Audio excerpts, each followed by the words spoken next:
really interesting cards there, guys. You have one major arcana, the magician, or the magus as I call him, and 2 cups and a pentacles. So let's work our way through then. The magus at the beginning of the month, it's a nice place for him to be. He points to, newfound energy, ideas, movement, motivation. He really is quite magical. I love the magician card.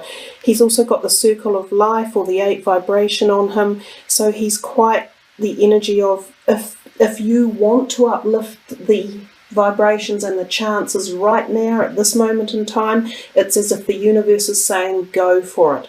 It's the card of seeking to ignite your passions and follow your dreams and inspire them and get them going, set the fire under them and light it. You've got the potential for all areas. There's your pentacle, which is your finances, your cup, which is your heart and emotion related, your swords, which is your thoughts and career and ideas, the wands, which is newness and creativity as well. So it's a card of many options, and it's usually quite positive in any perspective. So if you're talking finances, health, relationships, anything, it can instigate all of that newness. It can be newness in those areas, so you could find new people coming into your life, the possibility of a new job or new career. Finances could even pick up and become more positive and cycle if they've been a little bit slow. But it is a card that says you've got to do something yourself. So it's not just going to knock on the door. Even though it's one of these major arcanas, it's about you taking the opportunity and actually kicking it into action. Now we come to the 3 of Pentacles here, and again it's kind of a money oriented card. Interesting, because we've got the pyrite up here in the corner. I see this card come out sometimes when I think of support. So somewhere around you there will be support for you, and it can be in the realm of financial aid or support, and it can just be an emotional, close family support. So if anything occurs to you in the month of May, know that people will be there to help lovingly get you through it. So it's a great card of knowing that you're never on your own. You're working with other people in the month of May, and they are there positively for you. It can also be about a positive upturn in finances, which is also good. It can be literally you receiving accolades from people, or someone acknowledging the work and time and effort you have put into a project or your career, or even within your community. People appreciate you. So it's a really nice card to have turn up in a reading. And it's not just about appreciation, it's also about accreditation. So you may be receiving information pertaining to a test you've sat or a course you've passed. You should do well with it. The next card, the 9 of Cups, often considered the wish card. He sits here with great happiness and comfort on his face, with that sort of cheeky grin of satisfaction of knowing he's achieved a goal he has set out to do and done it well. So there's the possibility in May where towards the latter part of May you could get that feeling of being rewarded for something. Again, it's very similar to this. Got a good feeling in the middle of May about some sort of accolades or accomplishments coming your way that will pay dividends for you. It might have been, as I say, the work you've put into something in the past. It's like karma, paying back all your hard work and your rewards and your effort.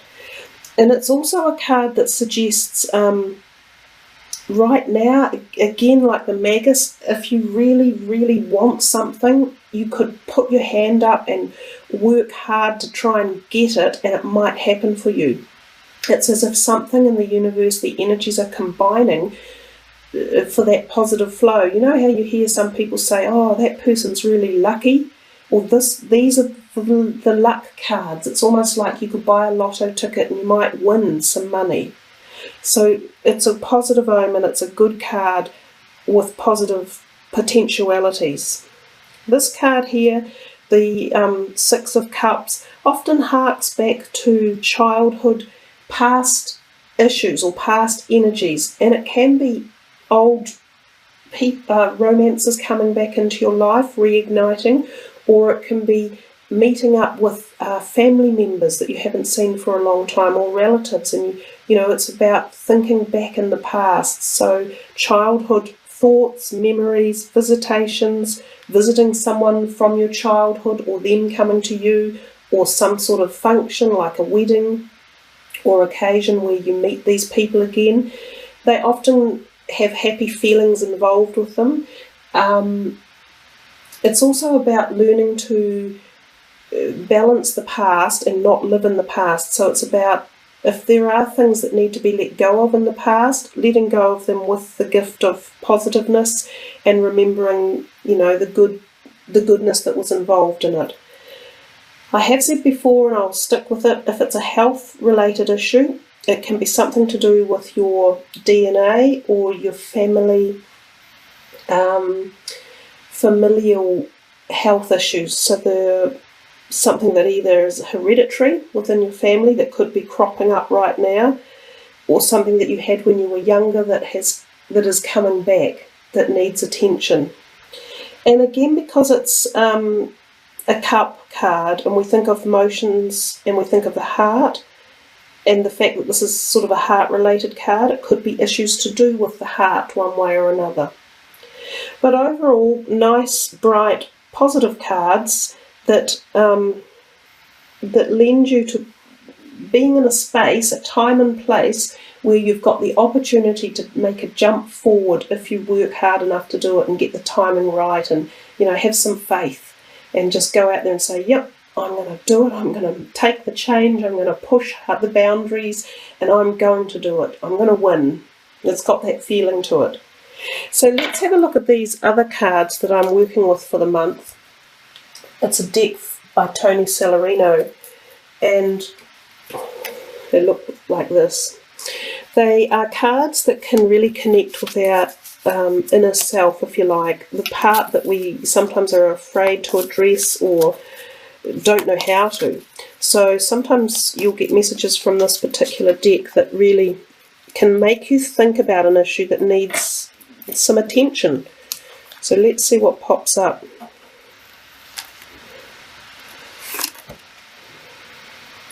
Oh, that's nice. Angel of Manifestation. Your efforts, determination and perseverance have paid off. Wow, so much in the reading was about that, wasn't it? You had at least 2 cards suggesting that, and as well as the whole magus, manifest, and this that's come in for the reading. The Fool's Gold, the Pyrite, which is about manifestation. I really do think, Virgo, if you push some boundaries or really, really visualize a positive outcome for whatever it is that's on your mind and just expect it to work really well, then you've got the potentiality for this to happen in May. So one more from here. The Goddess of Psychic Protection. What you believe you create, no one can harm you. And that's quite true. So there's some little insight there. A lot of people sort of feel that other people either ruin their lives or misshape it or put some sort of negative vibration on it. But it's all about what you create, really, and you can create positivity in your life by the thoughts that you think and the actions that you take. And if you feel that anyone is putting any negative energy into your life, you can also block that. And you can block it with your own positivity and your determination to find success at all costs, and really push the energy into it. And know too that these things don't happen overnight. Life is a journey we're here for the duration. We're here for our whole life. So we can't expect miracles necessarily to happen overnight. And timing and perspective in life is also involved.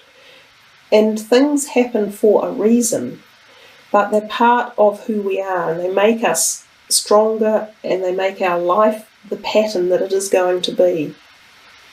So those are some of the little messages that come with this type of deck that we work with here. But quite nice, strong. That's a lovely one, this, the manifestation. Really, really focus on that and work on it. And know that you are the one that creates your reality. So there we are, Virgo. Do you want one of the angels of Atlantis? I'll give you one. Oh, well, that one. Oh, Sandalphon love. Beautiful, positive, white light. That's the Christ energy. The pure white love, unconditional love, non-judgmental love. Love for yourself and love for all of the creation around you. And it comes in at the head, the white light level. So wishing you for May much love, which is Aroha. Have a happy, safe May, everyone. And thank you for following me and subbing and liking and leaving your comments. I really appreciate it. Kia kaha.